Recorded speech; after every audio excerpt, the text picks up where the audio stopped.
কিছু কিছু দিন কোনো প্ল্যান ছাড়াই শুরু হয়, কিন্তু শেষে গিয়ে দেখা যায় দিনটা বেশ সুন্দর কেটেছে।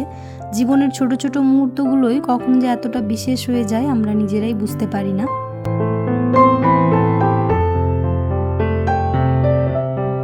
আসসালামু আলাইকুম, কেমন আছো তোমরা সবাই? নতুন একটি ব্লগে তোমাদের সবাইকে স্বাগত জানাই। আশা করছি তোমরা সবাই অনেক ভালো আছো। আলহামদুলিল্লাহ আমরাও অনেক ভালো আছি। তোমাদের সবার জন্য নিয়ে চলে এলাম আর একটা নতুন ব্লগ। সকালটা আজ একটু তাড়াহুড়ো দিয়েই শুরু করলাম, কারণ আজকে কিন্তু দিনের শেষে একটা ছোট্ট প্ল্যান ছিল, মালদা যাব। তাই ভাবলাম বেরোনোর আগে যতটা সম্ভব বাড়ির কাজগুলো গুছিয়ে নিয়ে যাই, নাহলে ফিরে এসে আবার একসাথে এত কাজ দেখলে আর ভালো লাগবে না, সাথে আমাদের আস্তে আস্তে অনেক রাত হয়ে যাবে। তাই সকালবেলার দিকে আজ তাড়াহুড়ো করে সব কাজ সেরে নিচ্ছি, কারণ তাড়াতাড়ি করে বেরিয়ে পড়বো। মালদায় অনেক কাজ আছে, তার সাথে যাব হচ্ছে এক্সপো।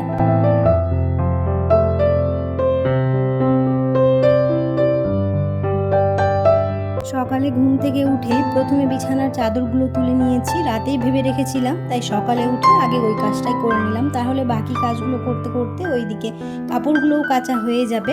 বেশ কিছুদিন হয়ে গিয়েছিল, তাই ভাবলাম আজ আর ফেলে রাখবো না, সবগুলো নিয়ে সোজা ওয়াশিং মেশিনে দিয়ে দিলাম। ওইদিকে কাচাকুচির কাজটা হতে থাকুক আর আমি চলে গেলাম হচ্ছে রান্নাঘরের দিকে।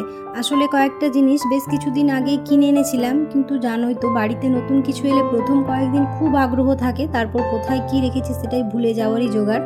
তাই আজ ভাবলাম না, এবার একটু সময় করে নিয়ে সব কিছু গুছিয়ে রাখি।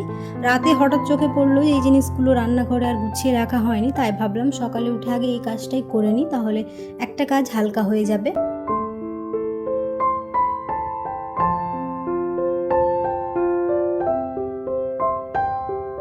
একদিকে জিনিসপত্র গুছাচ্ছি আর অন্যদিকে মনে হলো তোমাদের সাথেও একটু গল্প করা যাক। কয়েকদিন পর পর এই জায়গাটা একটুখানি করে চেঞ্জ করে করে গুছিয়ে নিই। কিছুদিন আগে তো একটুখানি চেঞ্জ করে গুছিয়ে রেখেছিলাম, এবার একটুখানি আলাদা করে রাখলাম। গ্লাসগুলো সব এক জায়গায় রাখলাম, কাপগুলো এক জায়গায় রাখলাম, এরকম করে গুছিয়ে রাখলাম। এখানে কিন্তু অনেকগুলোই জিনিস ধরেনি, যেহেতু জায়গাটা ছোট হয়ে যাচ্ছে আর জিনিস বেশি হয়ে যাওয়ার জন্য কিছু কিছু জিনিস অন্য জায়গায় রেখেছি, আর যেগুলো হয়তো মাঝে মাঝে কাজে আসে সেইগুলো এখানে রেখেছি।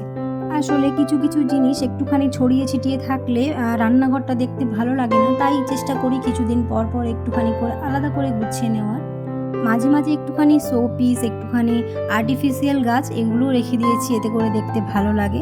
কিছু কিছু জিনিস আছে যেগুলো ব্যবহার করার জন্য নিয়েছি, কিন্তু আর ব্যবহার করাই হয় না, একদম সাজিয়ে রেখে দেওয়া হয়। আর নতুন জিনিস বের করে ইউজ করতে একদমই ভালো লাগে না।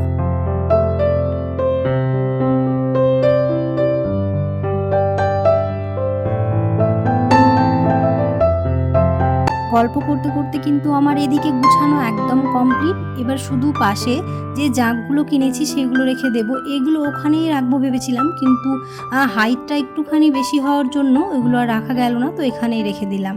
রান্নাঘরের কাজটা মোটামুটি গুছিয়ে নেওয়ার পর এবার চলে এলাম হচ্ছে ড্রয়িং রুমে। একটুখানি সোফাটা বেশ এলোমেলো হয়েছিল, তাই সেটাকেও একটু সেট করে নিলাম, কুশনগুলো ঠিক করে দিলাম, চারপাশটা একটু গুছিয়ে দিলাম। খুব বেশি কিছু না, শুধু একটু গুছানো, ব্যাস, এতেই ঘরটা কেমন যেন অন্যরকম পরিপাটি লাগে।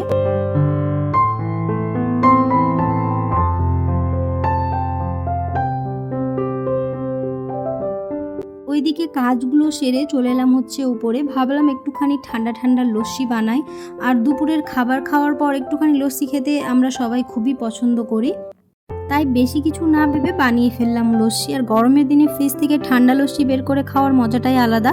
আর বাড়িতে বানানো হলে নিজের মতো করে মিষ্টিটাও ঠিক রাখা যায়। বাড়িতে যখন লস্যি বানাই 2 রকম দই আমি ইউজ করি, মিষ্টি দই আর টক দই, কারণ দুটো দই একসঙ্গে মিশিয়ে লস্যি বানালে একটুখানি স্বাদটা ভালো আসে দেখেছি আমি, তাই চেষ্টা করি 2 রকম দই মিশিয়ে লস্যি বানানোর। তো বেশি করে বানাচ্ছি, যেহেতু বাড়িতে অনেক লোক আছে তাই একটুখানি বেশি করে বানিয়েছি। তবে এটা এখন ফ্রিজে রেখে দেবো, দুপুরের খাবার খাওয়ার পরে এটা বের করব। লস্যি বানানো হয়ে গেল, ভাবলাম আজ যেহেতু বাইরে বের হব আর বাড়িতে সবাই মিলে খাওয়া দাওয়া হবে, তাই আম পান্নাটাও বানিয়ে রাখি। তবে আম পান্নাটা কিছুদিন আগে বানিয়ে রাখা হয়েছিল, একটুখানি ঘন হয়ে গিয়েছিল, তো জল আর একটুখানি চিনি গুঁড়ো মিশিয়ে ভালো করে মিশিয়ে নিয়ে একটা কাঁচের বোতলে এরকম রেখে দিচ্ছি। এটাকে স্টোর করে রেখেছি, যখন ইচ্ছে হয় বের করে খাওয়া যায়। এটা কিন্তু বেশি করে বানিয়ে স্টোর করে রাখাটাও ভালো, রোদ থেকে এলে বা হঠাৎ করে কেউ বাড়িতে এলে দেওয়ার জন্য একদম পারফেক্ট। তো বেশি করে বানিয়ে রাখি আমরা।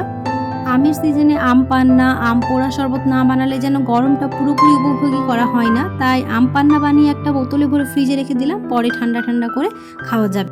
আজকে অবশ্য সব কাজ একটু তাড়াহুড়ো করেই করছিলাম, কারণ ঘড়ির দিকে তাকালেই মনে হচ্ছিল সময় তো চলে যাচ্ছে। মালদায় এক্সপো বসেছে, তাই ভাবলাম ঘুরে আসি, আর সাথে কয়েকটা কাজও ছিল, সেই কাজগুলোও হয়ে যাবে।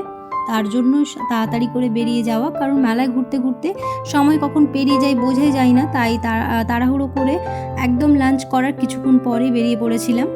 আর একটা জিনিসের জন্য কিন্তু এবার একটু বেশি করেই যেতে হচ্ছে। আমরা যে গুড়টা খাচ্ছি সেটা এখন প্রায় শেষ হয়ে গেছে, আর এই গুড়টা এমন একটা জিনিস যে অনলাইনেও সহজে পাওয়া যায় না, আবার কালিয়ে চোখে খুঁজলেও পাওয়া যায় না। তাই যখনই কোথাও পাই তখন একেবারে 7-8 প্যাকেট করে নিয়ে নিই, কারণ শেষ হয়ে গেলে আবার কোথায় পাবো সেটাই চিন্তা।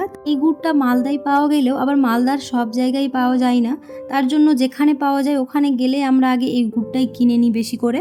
গ্রসারি জিনিসগুলো কিনে নেওয়ার পরে আমরা কিন্তু সোজাসুজি মেলায় যাইনি, আমরা গিয়েছিলাম হচ্ছে শপিং করতে। যদিও সত্যি বলতে আজকে কিন্তু শপিং করার সেরকম কোনো ইচ্ছাই ছিল না, শুধু ভাবলাম যেহেতু বেরিয়েছি আর একটা নতুন দোকানের খোঁজ পেয়েছি, তাহলে একবার ঘুরে দেখে যাই।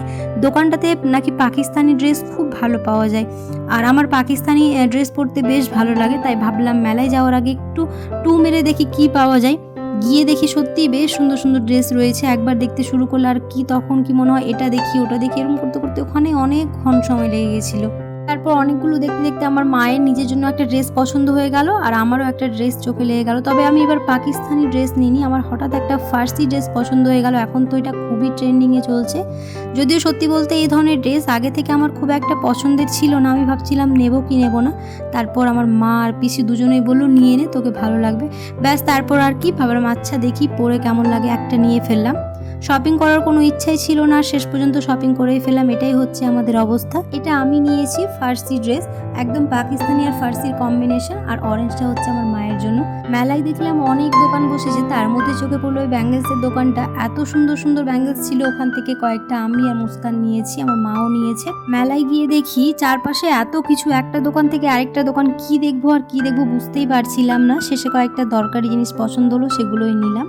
আর যদি মেলায় যাওয়া যায় তাহলে হাতে সময় রেখেই যেতে হবে, কারণ মেলায় ঘুরতে ঘুরতে কখন টাইম পেরিয়ে যায় বোঝাই যায় না। দেখতে দেখতে আমাদের রাত 10টা বেজে গিয়েছিল, তারপর একটু বাড়ির জন্য বেরিয়ে পড়েছিলাম।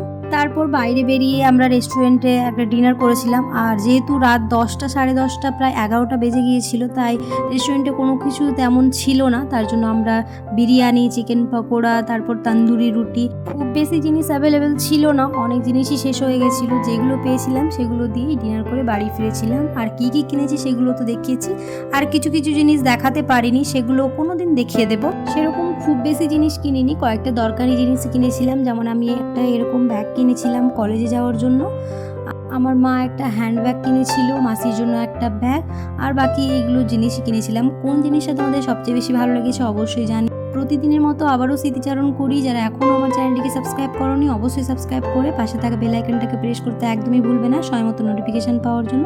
আর যারা অলরেডি এই কাজটি করে রেখেছো তাদেরকে অসংখ্য ধন্যবাদ। আজকের ভিডিওটা কেমন লাগলো তোমরা অবশ্যই কমেন্টে জানিও, আর ভালো লেগে থাকলে একটা লাইক করে দিও।